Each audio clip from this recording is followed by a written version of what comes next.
ये बताइए कि क्या है ये आइकन जरा, इसकी शुरुआत कैसे हुई है और अब क्या करना चाहते हैं? शुरुआत जैसे मैंने बताया, ये लव मैरिज था। मुझे कन्वर्जन करना पड़ा क्योंकि अगर शादी करनी है तो उसके लिए निकाह करना ज़रूरी है, कन्वर्ट होना ज़रूरी है। तो वो पहले प्रोसीजर हुई। उसके बाद जैसे मैं रहते गई, एक 24 घंटा जब आप एक इंसान के साथ रहते हो तब आपको उसकी आदतें समझ में आती है और बैकग्राउंड का अंदाज़ा होता है। वैसे चीज़ें समझते आई। मैंने बहुत बार कोशिश की कि मैं इससे बाहर निकलूं, लेकिन कई बार मैंने ऐसा सोचा कि अब जब मैंने डिसीजन ले लिया है या मेरा बच्चा है तो मुझे कहीं ना कहीं कोशिश करनी चाहिए कि ये रिश्ता आगे जाए। लेकिन एक लिमिट होती है टॉलरेट करने की, सहन करने की, जो मेरी ख़त्म हो चुकी है। क्योंकि 24 घंटा जब आपको गालियों के अलावा बातें नहीं सुनने मिलती, मारपीट के अलावा बिना कोई गलती के मारपीट की जाती है आपके साथ, और जिसकी आपको आदत नहीं होती है, तो वो नॉर्मलाइज हो जाती है वो चीज़ें। और मैं नहीं चाहती थी कि मेरे बच्चों के सामने ये सब हो। उनकी आज उम्र बढ़ते जा रही है और मैं नहीं चाहती थी कि उनको वो ट्रॉमा लाइफ टाइम के लिए बैठे कि उनका फैमिली सिचुएशन इतना ख़राब है। मैं वो नहीं चाहती थी, इसीलिए मैंने ये डिसीजन आज लिया है। मैंने ट्राई किया बहुत बार, लेकिन वो सॉरी मैनिपुलेशन के चक्कर में कई बार फिर मैं वापस गई सोच के कि जाने दो, एक मौका और दे देते हैं।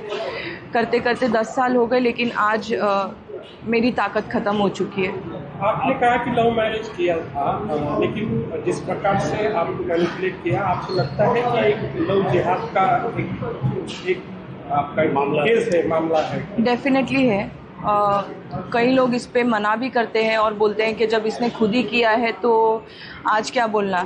लेकिन जब किया था तब इतनी समझ नहीं थी। मैं एक भरोसे से गई थी, एक अच्छा इंसान है समझ के गई थी। इतना बड़ा डिसीजन मैंने लिया था, नहीं तो मैं नहीं लेती।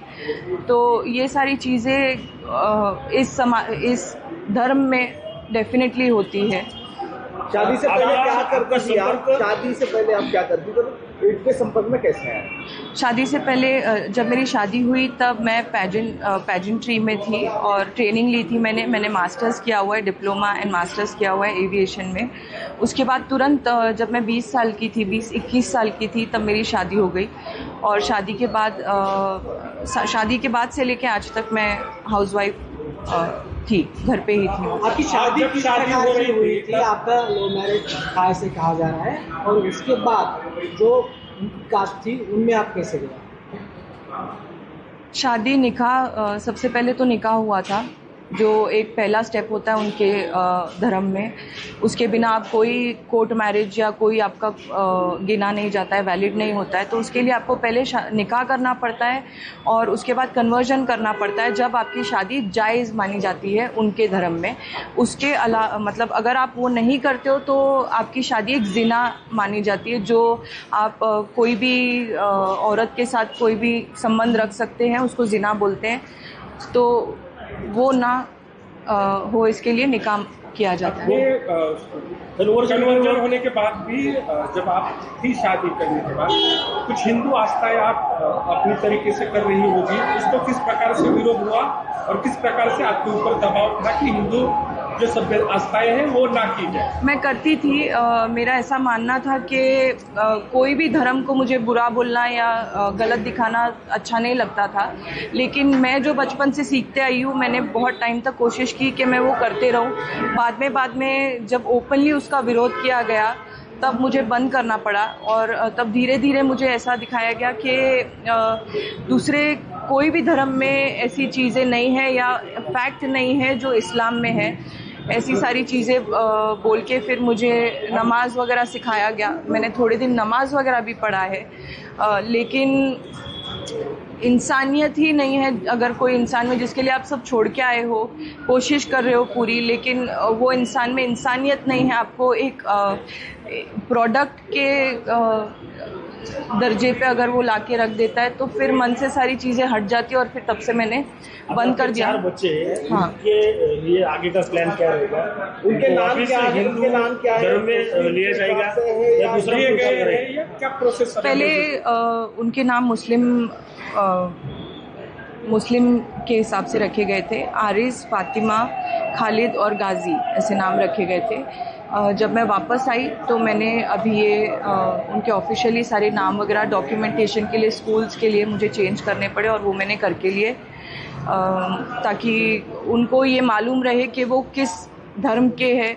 और मैं बचपन से जो मैं सीखते आई हूँ, जो मेरे माँ बाप ने मुझे सिखाया है, वो उनको मैं सिखा पाऊँ, इसीलिए मैंने ऑफिशियली उनकी सारी चीज़ें चेंज करके ली है। आपके घर में और 2 औरतें थे जो आपके रिलेटिव थे, उनका वो भी हिंदू थे और उनका कन्वर्जन किया है। हाँ। उनकी क्या पोजीशन है? वो वापस हिंदू धर्म में आना चाहती है? उनका ऐसा है कि उनकी लड़ाई सास से है। जो बड़ी वाली है जेठानी, उसका कोई प्रॉब्लम नहीं है, उसने हैप्पीली एक्सेप्ट कर लिया है, वो बुर्का वगैरह पहनती है, जो उसकी पर्सनल चॉइस है। और उसके भी 4 बच्चे हैं, लेकिन वो अपने फैमिली में खुश है मतलब सास के साथ उसके झगड़े होते रहते हैं, लेकिन उसका हस्बैंड सपोर्टिव है, तो उसकी चीज़ें अच्छी चल रही है। 3rd नंबर वाली जो है, उसको प्रॉब्लम है, उसको सेम चीज़ें हुई गई है उसके साथ। उसने ऐसा कहा भी है, उसने कंप्लेंट दी है कि उसको निकाह के टाइम, शादी के टाइम पे उसको गोश्त खिलाया गया और ज़बरदस्ती ज़बरन गोश्त खिलाया गया। उसके बाद उसको उसके धर्म की कोई भी चीज़ें फॉलो करने से रोका गया, मतलब अलाउड ही नहीं था उसको ये सब करना। लेकिन उसका ऐसा हुआ, 2 साल हुए उसकी शादी होके, 1 साल का बच्चा है, लेकिन उसका सिचुएशन ऐसा है कि उसका हस्बैंड उसके साथ है।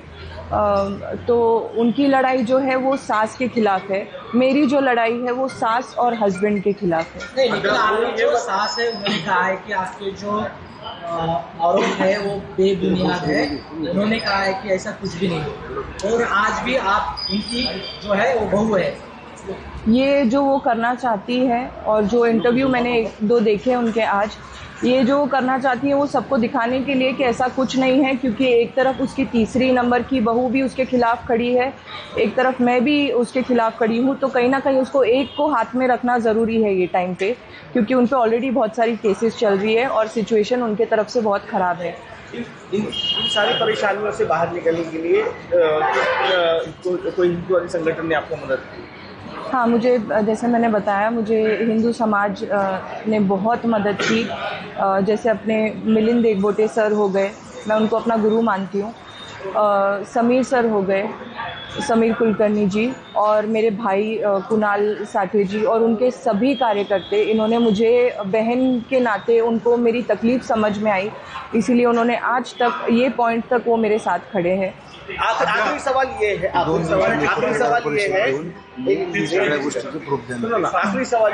कि शुद्धिकरण का एक मामला सामने आया है, शुद्धिकरण किया गया, क्यों किया गया और कब हुआ है? शुद्धिकरण का जो मामला है वो कल हुआ है, और वो इसीलिए हुआ है, इसको एक अलग ट्रैक दिया जा रहा है, लेकिन वैसा कुछ नहीं है। ये हमारी आस्था है, श्रद्धा है। एक पॉजिटिवली नई ज़िंदगी शुरू करने के लिए मेरा एक ख्याल था कि मैं ये चीज़ करूं। जैसे हम नए घर में जाते हैं, एक पॉजिटिव विचार लेके जाते हैं कि पूजा करते हैं, हवन करते हैं, जो भी है वो हिसाब से आज इतने सालों से मैं डिटैच्ड थी अपने रिलीजन से, तो मैं उसमें वापस आऊँ, बस वो एक पॉजिटिव सोच लेके हमने कल जो भी हवन वगैरह हुआ है, पूजा हुई है, तो वो एक आस्था हमारी लेके। सारे मामलों को लेकर मैंने पुलिस में FIR दर्ज करवाई है, जिसकी स्टेटमेंट अभी 2 दिन में मैं देने वाली हूँ। मेरे सेफ्टी इश्यूज़ के वजह से और बच्चों के कुछ सेफ्टी के वजह से मैं बॉम्बे नहीं जा पाई, लेकिन पुलिस प्रशासन से मुझे इतनी सहायता मिली है कि मुझे पुणे में उन लोग आके मेरी स्टेटमेंट लेने वाले हैं। मेरा एक्चुअली कल जो इंटरव्यू हुआ वो कोई सहानुभूति के लिए नहीं था। एक्चुअली ऑनेस्टली बोलूँ तो मेरा बस ये था कि जो मैं झेल के आई हूँ, तो मुझे पता है कि मैंने क्या झेला है 10 साल। मैं लोगों को बता सकती हूँ। मैंने कल ओपनली बहुत सारी चीज़ें बोली नहीं, मेरे पास बहुत है बोलने के लिए, 10 साल के प्रूफ्स है, लेकिन मैंने दिए नहीं, क्योंकि मेरे वो संस्कार ही नहीं है कि मैं इतनी गंदी इस पे जाऊँ। लेकिन मेरा ये बोलना है सारी लड़कियों से, जो कोई पीड़ित है या जिसको ऐसे कोई प्रॉब्लम्स है, तो वो प्लीज़ बाहर निकल के बोले।